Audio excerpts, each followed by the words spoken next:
सिर्फ डीडी उर्दू पर।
वज़ीर-ए-आज़म नरेंद्र मोदी ने वीडियो कॉन्फ्रेंसिंग के जरिए मुल्क भर में 508 रेलवे स्टेशनों की तजदीद नौ का रखा संग बुनियाद।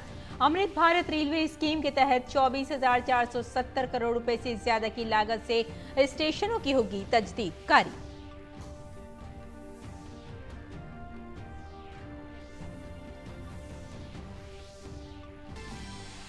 वज़ीर-ए-आज़म नरेंद्र मोदी ने अपोजिशन को बताया तरक्की मुखालिफ, कहा ना खुद कुछ करेंगे और ना करने देंगे। पार्लियामेंट की नई इमारत, कर्तव्य पथ, वॉर मेमोरियल और सरदार वल्लभ भाई के मुजस्समे की भी मुखालफत की थी। अपोजिशन का एक भी लीडर स्टैचू ऑफ यूनिटी देखने नहीं गया।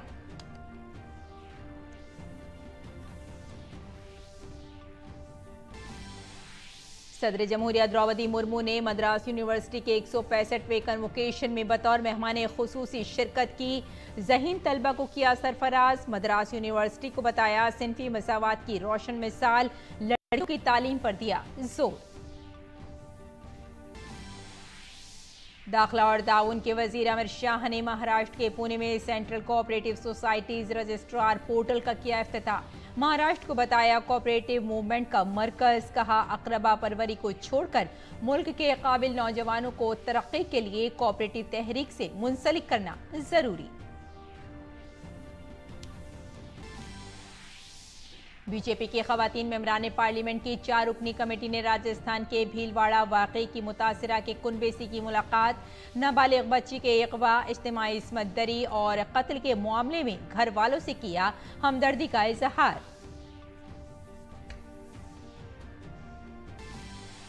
पाकिस्तान के रावलपिंडी से चलने वाली हजारा एक्सप्रेस की 10 बोगियां पटरी से उतरी। हादसे में 20 से जायद अफराद की मौत, 100 से जायद जख्मी। सहरा रेलवे स्टेशन के नजदीक पेश आया हादसा।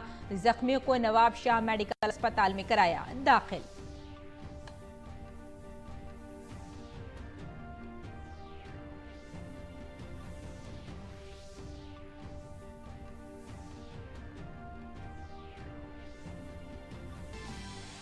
और खेल की खबरों में भारत और वेस्टइंडीज के दरमियान 5 टी20 सीरीज का दूसरा मैच आज गुयाना में। सीरीज बराबर करने के इरादे से मैदान में उतरेगी भारतीय टीम। खिलाड़ियों पर होगा भारतीय टीम का दारोमदार।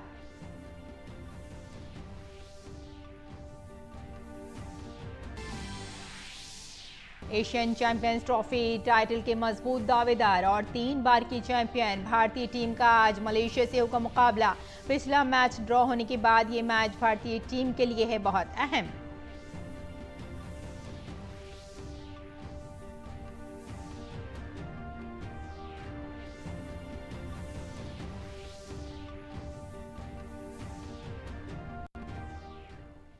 आदाब नाजरीन, खबरनामे में आपका इस्तकबाल है। मैं हूं आपके साथ रेशमा फारूकी। भारतीय रेलवे की तरक्की को एक नई तहरीक देते हुए वजीर आजम नरेंद्र मोदी ने मुल्क भर में 508 रेलवे स्टेशनों की तजदीदकारी के कामों का इफ्तिताह किया। वजीर आजम ने तकरीब से वर्चुअली खिताब किया। अमृत भारत स्टेशन स्कीम के तहत होने वाले तरक्याती कामों पर तकरीबन 25,000 करोड़ रुपए खर्च होंगे।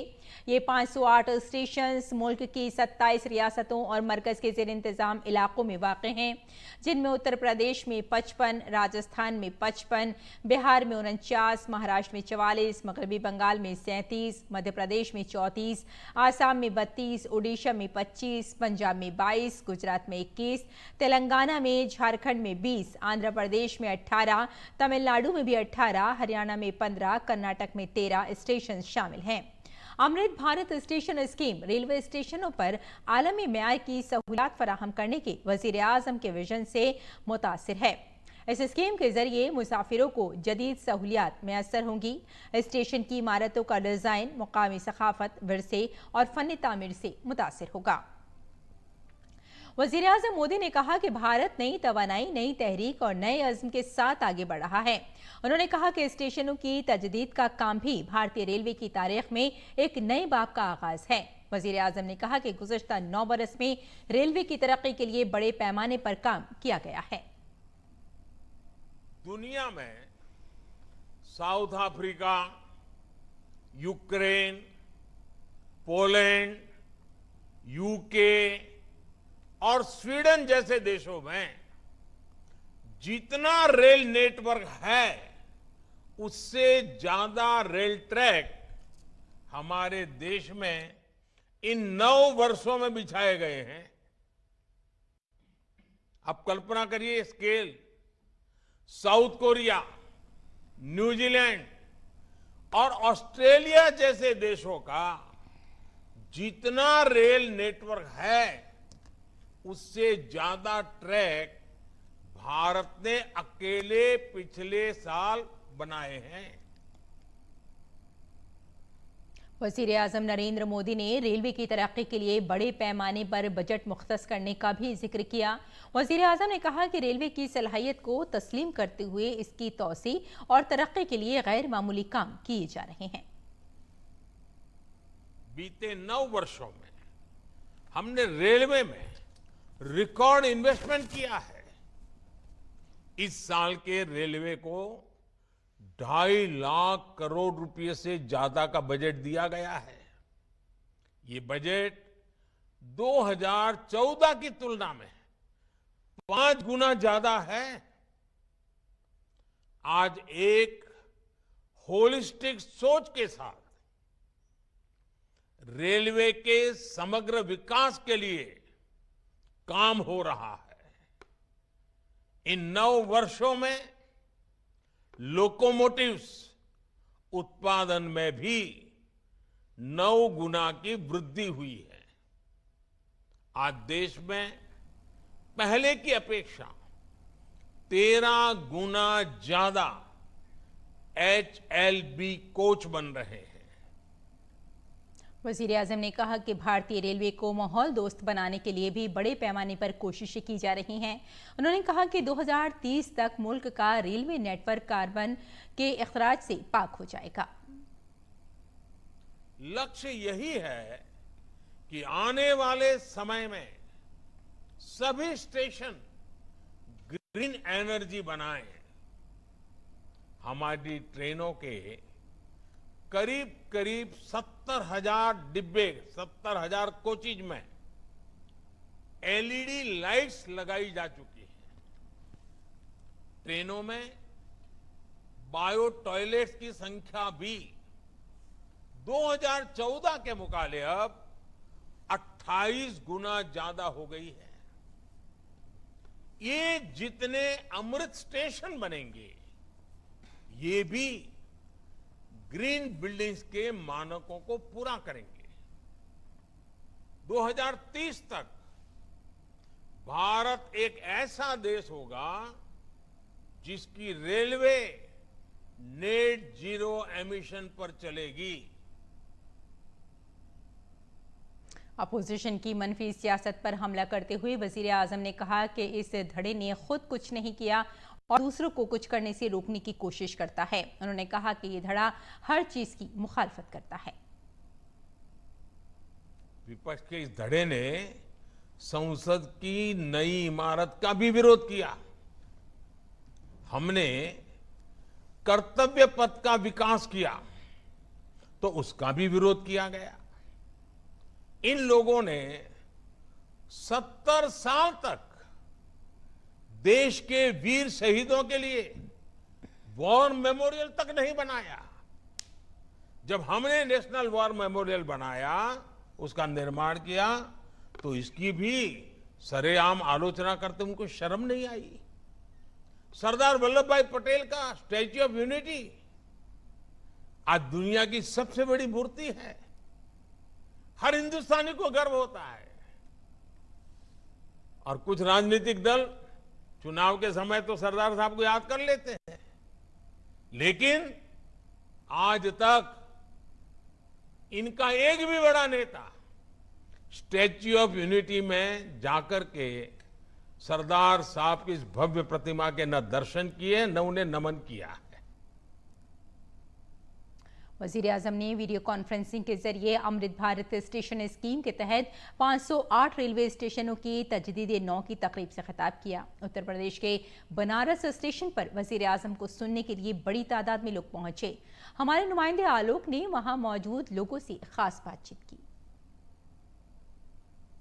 मड़वाड़ी स्टेशन को पहले तो कोई जानता ही नहीं था, बहुत ही निम्न अवस्था में था, लेकिन धीरे धीरे इसका विकास इस कदर हो चुका है कि बहुत अच्छा लग रहा है। यहाँ साफ सफाई है, गंदगी का कहीं नहीं है, आराम से आदमी यहाँ आके कहीं भी बैठ जाए, मतलब कोई भी गंदगी का वो नहीं है। जो ऐसा विकास हुआ है, हम चाहेंगे ऐसा विकास हर जगह हो। सबसे बड़ी बात ये है कि हम ये कह सकते हैं कि जब से मोदी जी सांसद हुए यहाँ, तो उन्होंने केवल स्टेशन नहीं पूरे बनारस का विकास किया। और मड़वाडी स्टेशन जो कि एक सिटी स्टेशन की तरह था, आज वो मेन स्टेशन बनता जा रहा है, क्योंकि यहाँ से बड़ी बड़ी जो गाड़ियाँ हैं वो ज़्यादातर यहीं से खुलती हैं।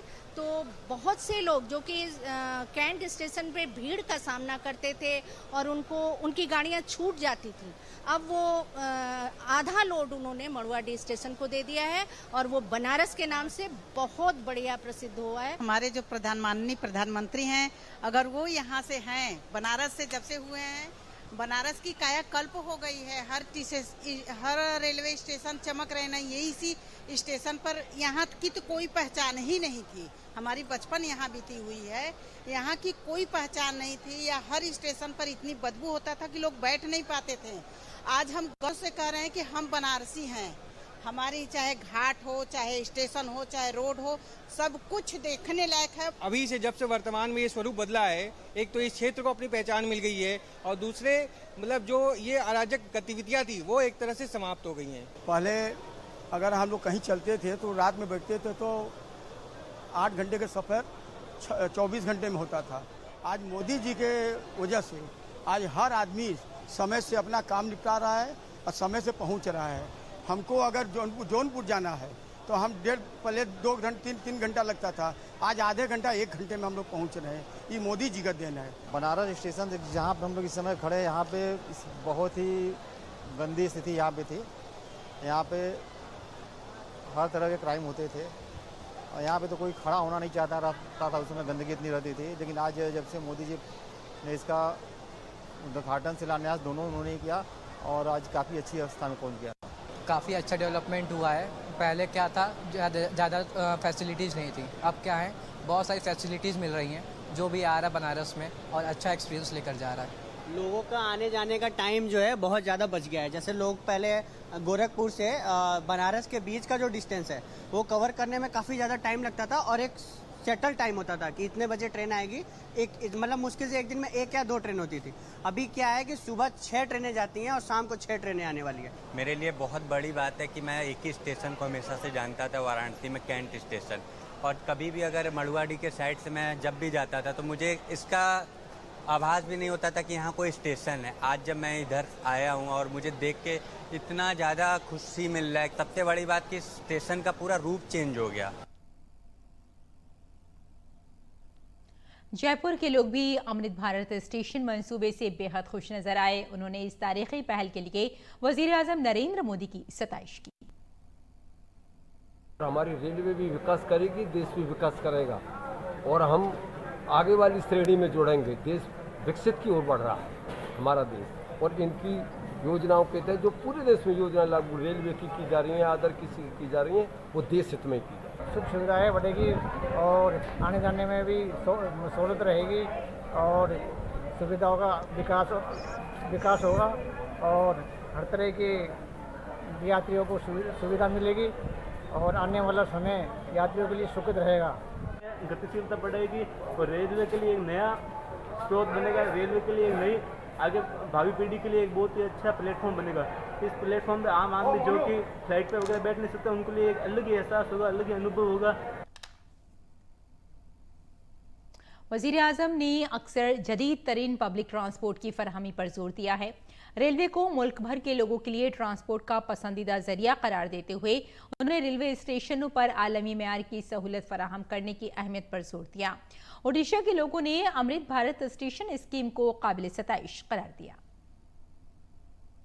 ज़्यादातर जो आदमी बाहर से आते हैं स्टूडेंट के लिए, यहाँ पर IIM है, संबलपुर यूनिवर्सिटी है, GSS UT है और एक मेडिकल कॉलेज एंड हॉस्पिटल भी है। इस तरह जो रोगी उनका परिजन आएंगे और जो बाहर से पढ़ाई के लिए आएंगे उनका परिजन भी ज़्यादा फायदा होगा। यहाँ का यहाँ का जो डेवलपमेंट होगा, ज़्यादातर ट्रेन रुकेगा, आने जाने बढ़ेगा, ट्रांसपोर्टेशन बढ़ेगा, बिजनेस भी बढ़ेगा। जनप्रिय लोकप्रिय प्रधानमंत्री सारा देश में जो रेलवे का नवीकरण कर रहे हैं, इससे हीराकुद भी जुड़ा हुआ है। सारा संबलपुर जनसाधारण को फायदा देगा। इसीलिए आज के दिन में सारा देश के प्रधानमंत्री, हमारा प्रिय प्रधानमंत्री नरेंद्र मोदी को बहुत बहुत बधाई देता हूँ। प्रधानमंत्री नरेंद्र मोदी जी जो अमृत भारत स्टेशन योजना में जो हम लोग हीराकुद स्टेशन को पुनर्विकास के लिए जो भी किए हैं, तो वो अभी हम लोगों के लिए बहुत फायदेमंद है। क्योंकि देखिए आप अभी खाना पीना का भी जो भी उसमें भी ध्यान दे रहे हैं रेलवे वाले, तो भारत सरकार जो ध्यान दे रहे हैं हम लोगों के लिए बहुत अच्छा भी होगा और जनता के लिए भी बहुत अच्छा होगा। सदर जमहूरिया द्रौपदी मुर्मू तमिलनाडु और पुडुचेरी के दौरे पर हैं। सदर जमहूरिया के दौरे का आज दूसरा दिन है। सदर जमहूरिया द्रौपदी मुर्मू ने चेन्नई में मद्रास यूनिवर्सिटी के 165वें कन्वोकेशन में शिरकत की। इस दौरान सदर जमहूरिया ने तलबा को डिग्रियां दी। अपने खिताब में सदर जमहूरिया द्रौपदी मुर्मू ने नौजवानों पर जोर देकर कहा कि वो जहनी तनाव को अपने ऊपर गालिब न आने दें और हमेशा बेहतरी की उम्मीद करते रहें। इसके अलावा उन्होंने कहा कि वालिदैन, असातिज़ा और तालीमी इदारे बच्चों के ताउन और रहनुमाई के लिए आगे आएं। Anxiety of not landing a prestigious job and the weight of expectations from the parents and the society are causing acute mental stress amongst our youth. I appeal to all the students to never let any anxiety overwhelm you. There is always an opening or opportunity which may not be visible for some time. Have faith in your abilities and keep moving forward. Parents, academic institutions and faculty members can come together to help the students navigate through the numerous challenges they face.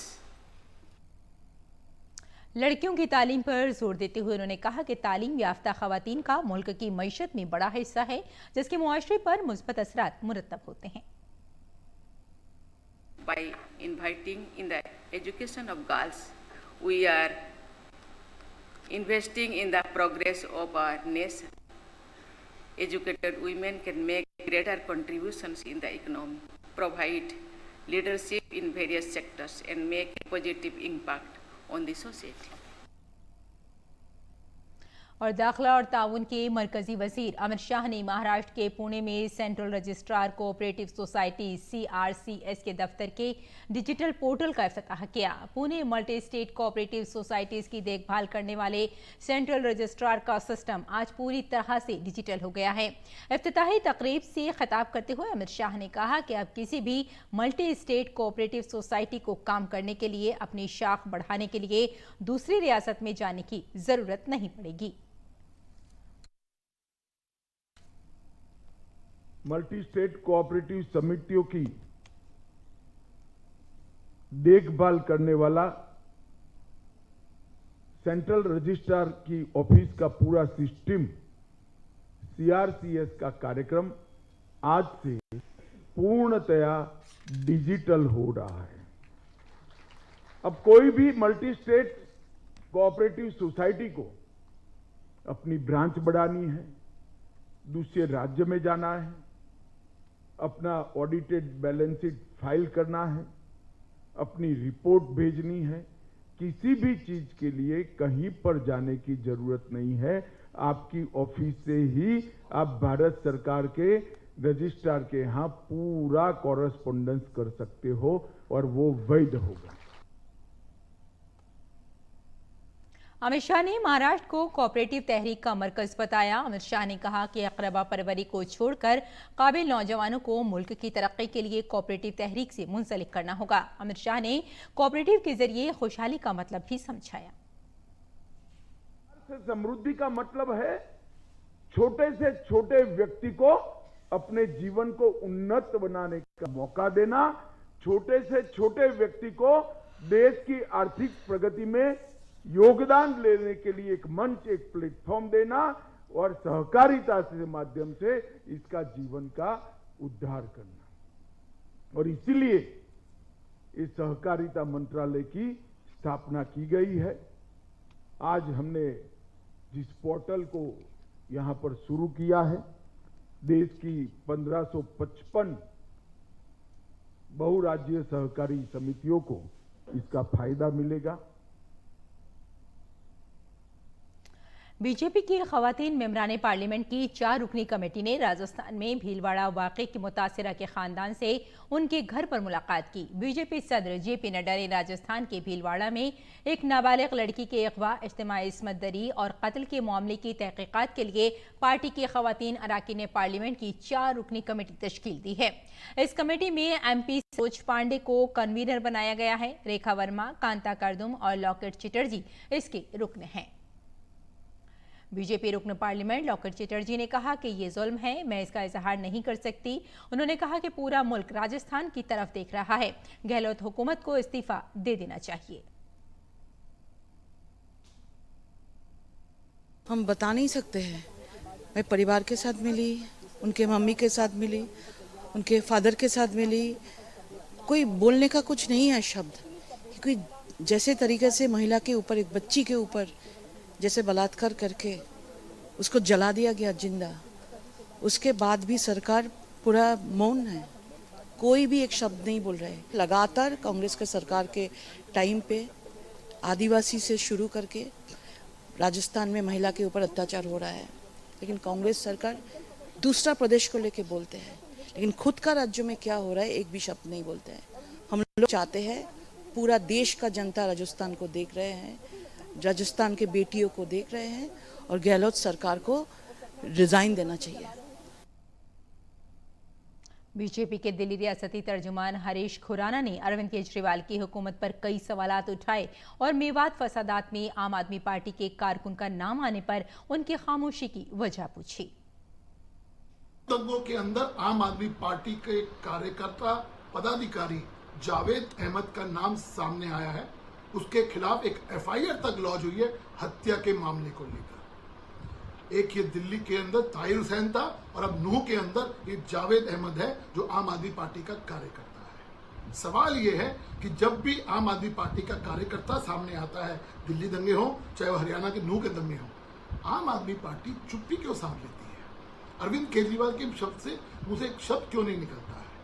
आज वो क्या कार्रवाई करेंगे? दिल्ली और देश सवाल पूछ रहा है। नूह की घटना के अंदर आम आदमी पार्टी का कार्यकर्ता सामने है और आप चुप हैं, ऐसा क्यों है?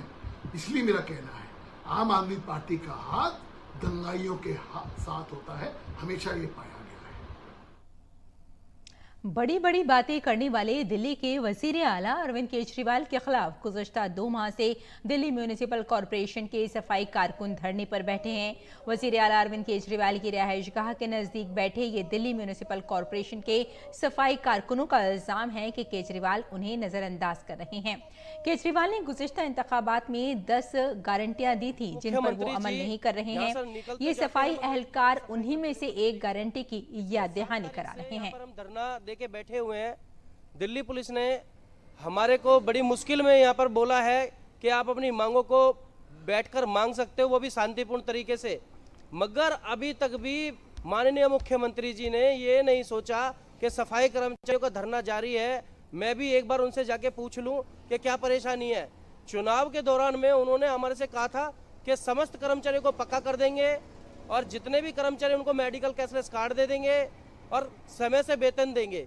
मगर महापौर के यहाँ पर भी हमने धरना करा, केजरीवाल जी के यहाँ भी हमने धरना करा, उनके विधायकों के यहाँ पर भी हमने धरना करा, मगर हमारे कर्मचारियों की अभी तक सुनवाई नहीं की जा रही है। हमारे सफाई कर्मचारियों को पक्का नहीं किया जा रहा है और तो और जब से सरकार बनी है एमसीडी में हमारे कर्मचारियों को परेशान और किया जा रहा है।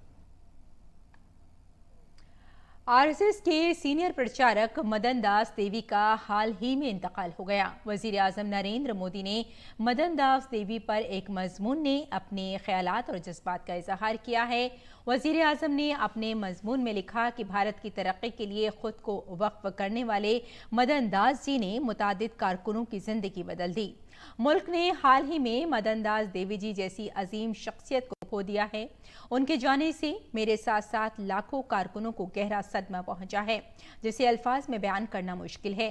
मदन दास जी जैसी बाअसर शख्सियत के ख्यालात और अख्तार हमेशा हमारी रहनुमाई करते रहेंगे। मैंने मदन दास देवी जी की सादगी और नर्म गुफ्तार तबीयत को भी बहुत नज़दीक से जाना।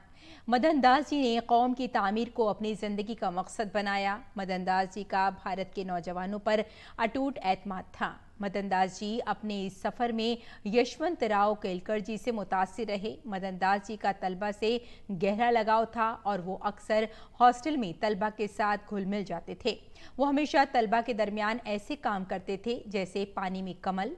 समाजी और सियासी जिंदगी में ऐसे बहुत से लोग हैं जिनकी जिंदगी में मदन दास जी का बड़ा किरदार रहा है। इनमें ये खासियत थी कि वो लोगों को उनकी मुताबिक ही जिम्मेदारियां सौंपते थे। आगे बढ़ते हैं। पाकिस्तान में रावलपिंडी से चलने वाली हजारा एक्सप्रेस की 10 बोगियां पटरी से उतर गई हैं। हादसे में 20 अफराद की मौत हो गई है जबकि 100 अफराद के जख्मी होने की इत्तला है। हादसा सहारा रेलवे स्टेशन के नजदीक पेश आया। यह स्टेशन शहजादपुर और नवाबशाह के दरमियान वाक़ है। हादसे में मुतासिरा अफराद को नवाबशाह मेडिकल अस्पताल में दाखिल कराया गया है। नजदीकी अस्पतालों में इमरजेंसी नाफिज कर दी गई है। पुलिस का कहना है कि मुतासिरा बोगियों से मुसाफिरों को निकाल लिया गया है। हादसे का शिकार होने वाली हाजरा एक्सप्रेस में वही अंजुमन लगाया गया था जो रवां साल मार्च में हवेलियां से कराची जाने वाली ट्रेन में लगाया गया था। और यूक्रेन की बहरान के हल के लिए सऊदी अरब के शहर जद्दा में जारी अमन मुज़ाकरात का आज दूसरा दिन है। इस कॉन्फ्रेंस में भारत समेत 40 ममालिक के नुमाइंदे शरीक हैं। कौमी सलामती के मुशीर अजीत डोभाल यूक्रेन के साथ अमन मुज़ाकरात में भारत की नुमाइंदगी कर रहे हैं। इस कॉन्फ्रेंस का मकसद रूस और यूक्रेन के दरमियान जारी जंग का हल तलाश और अमन की बहाली है। बातचीत के पहले दिन यूक्रेन के सदर व्लादिमीर ज़ेलेंस्की ने कहा कि कवानीन पर मबनी बैनुल-अक़वामी नज़्म व नस्क़ को बहाल किया जाना चाहिए। और खेल की खबरों में वेस्टइंडीज के खिलाफ आज भारतीय टीम जब दूसरे T20 मुकाबले के लिए मैदान में उतरेगी तो उसका मकसद सीरीज को बराबर करना होगा। दोनों ममालिक के दरमियान 5 T20 मैचों की सीरीज का दूसरा मैच गुयाना के प्रोविडेंस स्टेडियम में खेला जाएगा। पहले T20 को मेजबान वेस्टइंडीज ने 4 रन से अपने नाम किया था। एशियन चैंपियंस ट्रॉफी खिताब की अहम दावेदार और 3 बार की चैंपियन भारतीय टीम एशियन चैंपियंस ट्रॉफी के अगले मैच में आज मलेशिया के खिलाफ मैदान में उतरेगी। जापान के खिलाफ मुकाबला ड्रॉ रहने के बाद भारतीय टीम की तवज्जो पेनाल्टी कॉर्नर को गोल में बदलने के फीसद को बेहतर करने पर रहेगी। तो नाज़रीन, खबरनामे में फिलहाल इतना ही है। इजाजत दें। आदाब।